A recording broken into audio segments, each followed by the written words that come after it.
মির্জা ফখরুল কইছে না পশ্চিমা শক্তি বিএনপি ক্ষমতার দেখতে চায়, মনে আছে না? আবার শোনেন। বিএনপিকে দেখতে চায় এখন আন্তর্জাতিক বিশ্ব এবং বাংলাদেশের মানুষ। আচ্ছা, আপনাদের মনে ইচ্ছা আছে না ভারত কাকে বাংলাদেশে ক্ষমতায় দেখতে চায়? আমি আজ দেখামো ভারত কাক ক্ষমতার দেখতে চায়। কোন ষড়যন্ত্র তত্ত্ব না, একেবারে ফ্যাক্ট দিয়ে দেখামো ইন্ডিয়া কাক ক্ষমতার দেখতে চায়। তাহলে আমগারে কোনটি দেখা লাগবি? যে দেখা লাগবি ইন্ডিয়া মিডিয়ায়, ইন্ডিয়ান বুদ্ধিজীবীদের কথায়, ইন্ডিয়ান পলিটিশিয়ানদের কথায়, তাদের ডিপ্লোম্যাটিক ভাষায়, আর দেখা লাগবি আন্তর্জাতিক থিঙ্ক ট্যাঙ্কের নিরপেক্ষ বক্তব্যে। আসেন দেখি ইন্ডিয়ান মিডিয়া থিঙ্ক ট্যাঙ্ক কি করছে। থিঙ্ক ট্যাঙ্কি শুনলে আমার আবার গুয়ের ট্যাঙ্কের কথা মনে হয়ে যায়। যাই হোক, আসেন দেখি। প্রথমে দেখি টিভিএস এর একটা স্টোরি। মোটামুটি সবকিছু একসাথে করার চেষ্টা করেছে তারেক রহমানের দেশে আসা নিয়ে ইন্ডিয়ান মিডিয়ান নিউজ গুলো। টাইটেল দিছে Tarique Rahman homecoming, a view from India. Tarique রহমানের দেশে ফেরা ভারতের দৃষ্টিতে। তারা বলতেছে এটা potentially game changing political moment, মানে রাজনীতির গতিপথ বদলাই দিতে পারে এমন মুহূর্ত। এখানে ওরা করছে, একটা পত্রিকা লিখেছে, ইংরেজিতে লিখেছে, ইংরেজি যেহেতু লিখেছে ঠিকই লিখেছে, তাই না? এটা বাংলা করলে বোঝা যায়, সাম্প্রতিক কিছু ইঙ্গিত থেকে বোঝা যাচ্ছে যে বিএনপি এবং ভারতের মধ্যে সতর্কভাবে সম্পর্ক পুনর্গঠনের একটা সম্ভাবনা তৈরি হয়েছে, যা দুইটা সাম্প্রতিক ঘটনার উপরে ভিত্তি করিয়া। প্রথমত উল্লেখ করা হয়েছে যে ডিসেম্বরের শুরুতে ভারতের প্রধানমন্ত্রী নরেন্দ্র মোদী খালেদা জিয়ার অবনতিশীল স্বাস্থ্যের বিষয়ে উদ্বেগ প্রকাশ করেন এবং সব ধরনের সহায়তা দেওয়ার প্রস্তাব দেন। এর জবাবে বিএনপি দ্রুতই প্রকাশ্যে এই উদ্যোগকে স্বাগত জানায় এবং মোদীর প্রতি তাদের আন্তরিক কৃতজ্ঞতা প্রকাশ করে। পর্যবেক্ষকদের মতে এই বিনিময়কে দুই পক্ষের সম্পর্ক উষ্ণ হওয়ার একটা ছোট হইলেও তাৎপর্যপূর্ণ সংকেত হিসাবে দেখা হচ্ছে। ভারতীয় কর্মকর্তারা হয়তো রহমানের, মানে তারেক রহমানের নেতৃত্বাধীন বিএনপিকে বাংলাদেশের জন্য আরো প্রেডিক্টেবল, উদারপন্থী এবং গণতান্ত্রিক বিকল্প হিসাবে দেখতে পারেন। এইবার আমরা সুবীর ভৌমিকের বক্তব্যটা দেখে আসি। হ্যাঁ, ভারত বাংলাদেশে কোন সরকার চাইবে? খুব সোজা উত্তর আমি তোমায় দিয়ে দিচ্ছি। Awami League is not in election, next best option is BNP, obviously not Jamaat. তারা অলরেডি 50 লাখ লোক নিয়ে জেহার টেয়াদের হুমকি দিচ্ছে। ফলে জামাত অবভিয়াসলি ইন্ডিয়া চাইবে না। অত অনেক কথা, ডিপ্লোম্যাটিক কথা বলে তো লাভ। কানেকশনটা হচ্ছে 71। আমরা একসাথে, আমার সৈন্য এবং মুক্তিযোদ্ধারা রক্ত ঝরিয়েছে, সেই সুবাদে Awami League. This is the historical fact. তো এই জায়গাতে হঠাৎ করে আজকে অন্য কিছু ডাইনামিক্স চলে আসবে, এটা তো আশা করাটাও ভুল। কিন্তু যে গভর্নমেন্ট আসবে তার সাথে ইন্ডিয়াকে তো ডিল করতে হবে। দেখেছেন? এবার আরেকটা স্টোরি দেখি। ঢাকার রাজনীতি শেখ হাসিনার বাইরে সরে যাওয়ায় ভারত হাত বাড়াচ্ছে বাংলাদেশ জাতীয়তাবাদী দলের দিকে। এখানে বলা হয়েছে মোদী যে খালেদা জিয়ার স্বাস্থ্যের খোঁজ নিচ্ছে, সেটা হইতেছে সিগন্যাল যে বিএনপির সাথে এনগেজ হইতেছে ইন্ডিয়া হাই লেভেলে। বুঝে চাও? ডেকান হেরাল্ডে কয়া হইতেছে বাংলাদেশে শেখ হাসিনার বিকল্প হিসেবে তারেক রহমানের বিএনপির দিকে ঝোঁকের ইঙ্গিত দিচ্ছে ভারত।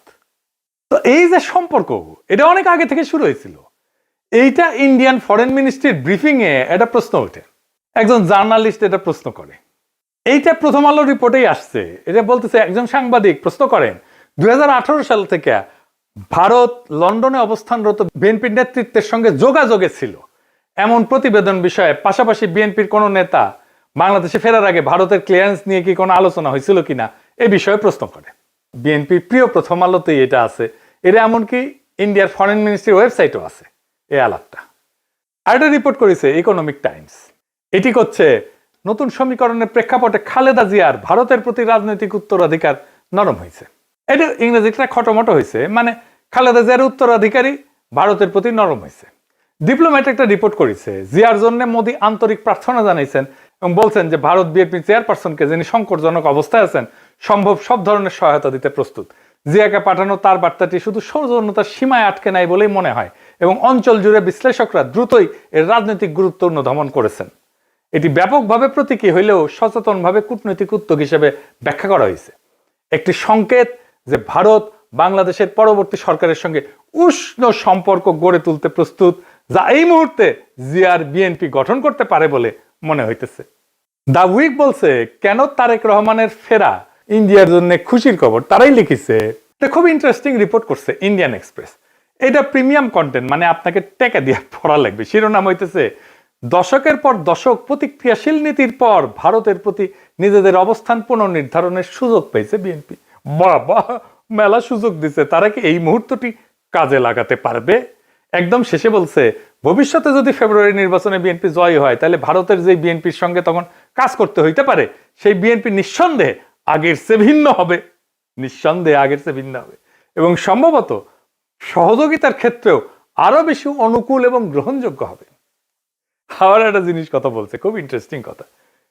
বিএনপি স্ট্র্যাটেজি ঠিক করে দিচ্ছে। বিএনপি এই পথে কতটা অগ্রসর হবে তা অনেকটাই নির্ভর করবে দলটির পপুলিস্ট আবেগকে তুষ্ট করার প্রয়োজন এবং একই সঙ্গে রাজনৈতিক পরিসরটা জামাতের হাতে ছেড়ে না দেওয়ার কৌশলগত হিসাবের উপরে। বিশেষত গত এক দশকের বেশি সময় ধরে রাজপথের শক্তির উপরে নির্ভর করার অভিজ্ঞতার পর একই সঙ্গে বিএনপিকে সবসময় সচেতন থাকতে হবে আওয়ামী লীগের ক্ষমতায় ফেরার পথ তৈরির প্রচেষ্টা সম্পর্কে। শেষ পর্যন্ত ইতিহাস বলে দেয়, যদি বিএনপি 15 বছর ধরে প্রায় গোপন অবস্থায় থেকে নেতৃত্বের একটা বড় অংশ নির্বাসনে বা গৃহবন্দী থাকা সত্ত্বেও আবার জাতীয় রাজনীতির কেন্দ্রমঞ্চে ফিরে আসতে পারে, তবে আওয়ামী লীগও ঠিক তেমনটাই করতে সক্ষম। মানে বলে দিতেছে, মনে রেখো, আওয়ামী লীগ আবার ফিরে আসতে পারে। বাংলাদেশের রাজনীতিতে আওয়ামী লীগকে সমঝে ছিল। এইবার দেখি ইন্ডিয়ানদের বিদেশি পোর্টালে কি বলছে বিএনপি নিয়ে। ইউরেশিয়া বলতেছে, ইংরেজি যেহেতু কইছে ঠিকই কইছে, তাই না? ভারত এবং বিএনপি উভয় উগ্র ইসলামপন্থী জামাত ইসলামীকে দূরে রাখার বিষয়ে আগ্রহী। এর লক্ষ্য হইল ভারত বাংলাদেশের সাথে ক্ষতিগ্রস্ত সম্পর্ক পুনর্গঠন করা এবং নিষিদ্ধ আওয়ামী লীগের রাজনৈতিক বৈধতা পুনঃপ্রতিষ্ঠার জন্য একটা সুযোগ সৃষ্টি করা। বুঝতে চাও? মানে আওয়ামী লীগকে আবার ফিরে আনার সুযোগ সৃষ্টি করার জন্য বিএনপির সাথে কাজ করবে ইন্ডিয়া। এবার দিকে আন্তর্জাতিক সংস্থার রিপোর্ট, ইন্টারন্যাশনাল ক্রাইসিস গ্রুপ, এটা একটা স্বাধীন অলাভজনক প্রতিষ্ঠান, আন্তর্জাতিক সংস্থা বলে বলা হয় আর কি। এটা নিরাপত্তা বিশ্লেষণ করে, রাজনৈতিক অস্থিতিশীলতা নিয়ে রিপোর্ট ছাপে, বিশ্বজুড়ে সংঘাত এটা নিয়ে রিপোর্ট ছাপে। তারা গবেষণাও করে, মাঠ পর্যায়ে তথ্য, কূটনৈতিক নেটওয়ার্ক এবং বিভিন্ন দেশের রাজনৈতিক পরিস্থিতি নিয়ে রিপোর্ট প্রকাশ করে। এবং এই ইন্টারন্যাশনাল ক্রাইসিস গ্রুপ ভারতের উপর নিয়মিত রিপোর্ট প্রকাশ করে, বিশেষ করে কাশ্মীর, দক্ষিণ এশিয়ার নিরাপত্তা, ভারত পাকিস্তান সম্পর্ক, মানবাধিকার এবং আভ্যন্তরীণ রাজনৈতিক উত্তেজনা নিয়ে। এরা লিখিচ্ছে, এটিও মনে হয় যে বাংলাদেশের রাজনৈতিক শক্তিগুলোর মধ্যে এই দলটি ভারতীয় স্বার্থ এবং উদ্বেগকে সম্মান জানাতে সবচেয়ে বেশি আগ্রহী ও গ্রহণযোগ্য অবস্থানে রয়েছে। অতীতে দলটিকে প্রায় ভারত বিরোধী হিসেবে দেখা হইলেও সাম্প্রতিক সময়ে তারা নিজেদের অবস্থান সংযত করার উদ্যোগ নিছে, জামাতে ইসলামের সঙ্গে দূরত্ব সৃষ্টি করছে এবং আওয়ামী লীগ যে ধর্মনিরপেক্ষ রাজনৈতিক পরিসরটি আগে দখলে রেখেছিল তার একটি অংশ দখলের দিকে অগ্রসর হয়েছে। বুঝছাও? আচ্ছা, এইবার আসেন বাংলাদেশের ভিতরে ইন্ডিয়ান ইন্টারেস্ট কি বলে সেটা দেখি। বাংলাদেশে কারা ভারতের স্বার্থ রক্ষাকারী? বাংলাদেশের দুইটা পত্রিকা মূলত ভারতের স্বার্থ রক্ষাকারী, বন্দের আলো আর দিল্লি স্টার। এরা এখন তো বিএনপির ক্ষমতা আসার কথা বলতেছে, বিএনপির গুণগান এমন ভাবে গাইতেছে যে মনে হইতেছে এটার মালিক এখন বিএনপি।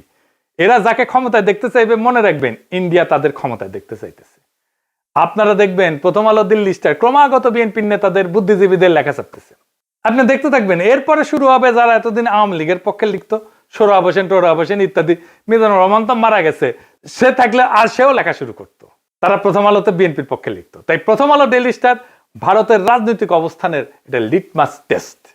জানেন তো লিটমাস টেস্ট এটা কেমিস্ট্রির কথা, ক্ষার আর অম্ল চেনে আর কি, এটা কাগজ দিয়া। তাহলে এখন মনে হইতেছে প্রথম আলো, দিল্লি স্টার বাংলাদেশে থাকাই উচিত। এত সহজে ইন্ডিয়ার অন্দর মহলের খবর আমরা কিভাবে পাবো? ওদের কাছ থেকে যেটা পাবো সেটাই বুঝে নেবো এটা ইন্ডিয়ান খবর। আপনি দেখেন 2025 নিয়ে একটা ছবি আঁকছে প্রথম আলো। এর মধ্যে প্রথম আলো, ডেইলি স্টারে আগুন নিয়ে তো কান্নাকাটি আছে, কিন্তু সবচেয়ে উজ্জ্বল ছবিটা তারেক রহমানের। উনি ভার্চুয়াল থেকে রিয়াল হইতেছেন আর যাইতেছেন উড়িয়া ভোটের বাক্সের দিকে। পিছে তারেক রহমানের বিড়ালের ছবিও আছে। প্রফেসর ইউনূসের পাশে গরিলা দুর্মুষ পেটা করিচ্ছে, কিন্তু হাসিনার ছবিটা দাদির মতো নির্মল, কত ভালো মানুষ। এই যে প্রথম আলো, ডেইলি স্টার, এইটা যে আওয়ামী বাকশালী ইন্ডিয়ান অ্যাসেট, কোনো সন্দেহ আছে এখন? এর মধ্যে খালেদা জিয়ার প্রতি সম্মান জানাইতে ঢাকা এসেছিলেন ইন্ডিয়ার পররাষ্ট্রমন্ত্রী জয়শঙ্কর। সে অন্তর্বর্তীকালীন সরকার এবং বিএনপির কয়েকজন শীর্ষ ব্যক্তির সাথে কথা বলছেন। কি ছিল তার চাওয়া? 1 নাম্বার, দুই দেশের সম্পর্কের মধ্যে যে উত্তেজনা সৃষ্টি হয়েছে তা হ্রাস করতে হবে। 2 নাম্বার, আসন্ন জাতীয় সংসদ নির্বাচনে আওয়ামী লীগকে অংশগ্রহণের সুযোগ দিতে হবে। কি আবদার! 3 নাম্বার, আওয়ামী লীগকে নির্বাচনে অংশগ্রহণের সুযোগ দেওয়ার জন্য প্রয়োজনে 12 ফেব্রুয়ারি নির্ধারিত জাতীয় নির্বাচনের তারিখ পিছাইতে হবে। এইটা প্রফেসর ইউনূস সরকারকে বলে গেছে। তারেক রহমানকে কি বলছে আমি জানি না, তবে অনুমান করি একই বার্তা দিছে। এই বার্তা কার জন্য? এই বার্তা অন্তর্বর্তী সরকারের জন্য এবং তাদের চোখে যারা ভবিষ্যৎ ক্ষমতা তাদের জন্য, তাদের সাথেই কথা বলছে। এখন একটা জিনিস পরিষ্কার করে বলা দরকার, বিএনপি এখানে কোনো চুজেন ফোর্স না ইন্ডিয়ার জন্য। তাকে যে পছন্দ করা হইতেছে তা কিন্তু না, বিএনপি এখানে কম্প্রোমাইজড অ্যাক্টর। তার মানে এমন একটা শক্তিতে সে রূপান্তরিত হয়েছে যারা আসলে ভারতের সাথে একটা কম্প্রোমাইজ করছে। ভারত বিএনপিকে চায় কারণ বিএনপি আদর্শিকভাবে শক্ত না, কাঠামোগতভাবে দুর্বল। যেই দল 15 বছর টিকে ছিল নির্বাসনে, মামলা হামলা গ্রেপ্তার গুনখুনে, আন্তর্জাতিক সহানুভূতিতে, আমাদের মতো ইন্ডিভিজুয়াল অ্যাক্টিভিস্টদের মরাল সাপোর্টে এবং অ্যাক্টিভিটিতে, সে দল জানে ক্ষমতায় ফেরার জন্য কোথায় নতি স্বীকার করতে হবে। সে তারেক রহমান জানে তার বাবাকে হত্যা করছে ভারত, সে জানে তার মাকে ক্ষমতাচ্যুত করছে ভারত, সে জানে তার নির্যাতনও করছে ভারত, মাজা ভেঙে দিছে ভারত, তার মাকে জেলে দিছে, ইন্ডিয়া তিলে তিলে তাকে মৃত্যুর দিকে ঠেলে দিছে। আর এটাও সে জানে সে না পারছে এটা ঠেকাইতে, না পারছে নিজেকে রক্ষা করতে। তাই এই কম্প্রোমাইজ তার শক্তি না, এটাই তার দর কষাকষির পুঁজি। দিল্লির চোখে বিএনপি মানে এমন একটা দল যাকে ম্যানেজ করা যায়, নেগোশিয়েট করা যায় যার সাথে, এবং প্রয়োজনে তাকে বদলায় ফেলা যায়। এবং বিএনপিকে ইন্ডিয়া আস্তে আস্তে বদলায় ফেলতেছে, তারে আর একটা আওয়ামী লীগ বানায় ফেলতেছে। আজ ইন্ডিয়ার বিএনপিকে দরকার, কারণ জামাত অতিরিক্ত শক্তিশালী হয়ে গেছে। কাল আওয়ামী লীগ ফিরে আসলে বিএনপি অপ্রয়োজনীয় হয়ে যাবে, কারণ ইন্ডিয়ার কাছে বাংলাদেশে কেউই অপরিহার্য না, এখানে সবাই রিপ্লেসেবল। আওয়ামী লীগ চলে গেছে, এখন ধরেছে বিএনপিকে, বিএনপি চলে যাবে আর একজনকে ধরবে। তাহলে প্রশ্নটা ভারত কাকে ক্ষমতা চায় এটা না, আসল প্রশ্ন হচ্ছে বাংলাদেশ কি আবারও একটা কম্প্রোমাইজড অ্যাক্টরকে নিজেদের ভবিষ্যৎকে লিখতে দিবে, নাকি এইবার এমন একটা রাষ্ট্র বানাইতে চাইবে যাকে ক্ষমতায় রাখতে কারো দরকার পড়ে না, ইন্ডিয়ার দরকার পড়ে না, আমেরিকার দরকার পড়ে না, চীনেরও দরকার পড়ে না, যে নিজের শক্তিতে জনতার শক্তিতে ক্ষমতায় থাকতে পারে। যতদিন এই প্রশ্নের উত্তর না আসবে বাংলাদেশের সরকার বদলাবে কিন্তু রাষ্ট্র বদলাবে না, রাষ্ট্র একই রকম থাকবে। সেজন্যই দেখছেন না সংস্কার করতে চায় না বিএনপি, কারণ কম্প্রোমাইজড অ্যাক্টর দিয়ে কখনোই একটা সার্বভৌম রাষ্ট্র তৈরি হয় না, করা যায় না। ভারত কাকে চায় এটা গুরুত্বপূর্ণ না, প্রশ্ন হইতেছে ভারত যাকে চায় না সে কি টিকে থাকতে পারে কিনা। আমাদের এমন রাষ্ট্র করতে হবে, আমাদের এমন নেতা বাইছে নিতে হবে ইন্ডিয়া যাকে চায় না কিন্তু সে টিকে থাকতে পারে। ইতিহাস একটাই জিনিস দেখাইছে, দিল্লি যাকে ম্যানেজ করতে পারে সে সরকার দেশ চালায় না, সে শুধু সময় পার করে, সে শুধু সম্পদ পাচার করে, সে জনগণকে কেয়ারও করে না, জনগণের ভোটেরও দরকার পড়ে না। আজ দিল্লি যদি বিএনপির দিকে তাকায় তাহলে সেটা ভালোবাসা না, সেটা দিল্লির প্রয়োজনই। কাল প্রয়োজন বদলাইলে ইন্ডিয়ান ন্যারেটিভ বদলাবে, ইন্ডিয়ার পার্টনার বদলাবে, ইন্ডিয়ার ভালোবাসাও বদলাবে, মানুষ বদলাবে না। তাই আজকে সিদ্ধান্ত বিএনপির না, আওয়ামী লীগের না, ইন্ডিয়ার না, আজকে সিদ্ধান্ত বাংলাদেশের। আপনি কি এমন একটা রাষ্ট্র চান যে এইখানে সরকার ঢাকায় কিন্তু সেই সরকারের সার্ভাইভাল দিল্লিতে, নাকি এমন একটা রাষ্ট্র চান যাতে টিকায় রাখতে কারো প্রয়োজন পড়ে না সাহায্যের? এই প্রশ্নের উত্তর না পাওয়া পর্যন্ত বাংলাদেশে কোনো পরিবর্তন হবে না, শুধু ম্যানেজমেন্ট বদলাবে। আগামী নির্বাচনে ম্যানেজমেন্ট বদলানোর নির্বাচন না, এটা আসল পরিবর্তনের নির্বাচন, ইন্ডিয়ার বলয় থেকে বাইর হওয়ার নির্বাচন। সেই নির্বাচনে বিজয়ের লক্ষ্যে আগান। আমাদের বর্ষা বিপ্লবের অসমাপ্ত কর্তব্য সম্পাদন করতে হবে এবং আমরা এমন কাউকে ক্ষমতায় বসাবো না যাদেরকে ইন্ডিয়া পছন্দ করে, যাদেরকে প্রথম আলো পছন্দ করে, যাদেরকে দিল্লি স্টার পছন্দ করে। আমরা এমন কাউকে ক্ষমতায় আসবো যারা প্রথম আলো, দিল্লি স্টার, ইন্ডিয়া সবার চোখে চোখ রেখে বাংলাদেশের মানুষের সাথে লড়াই করতে পারবে। ইনকিলাব জিন্দাবাদ।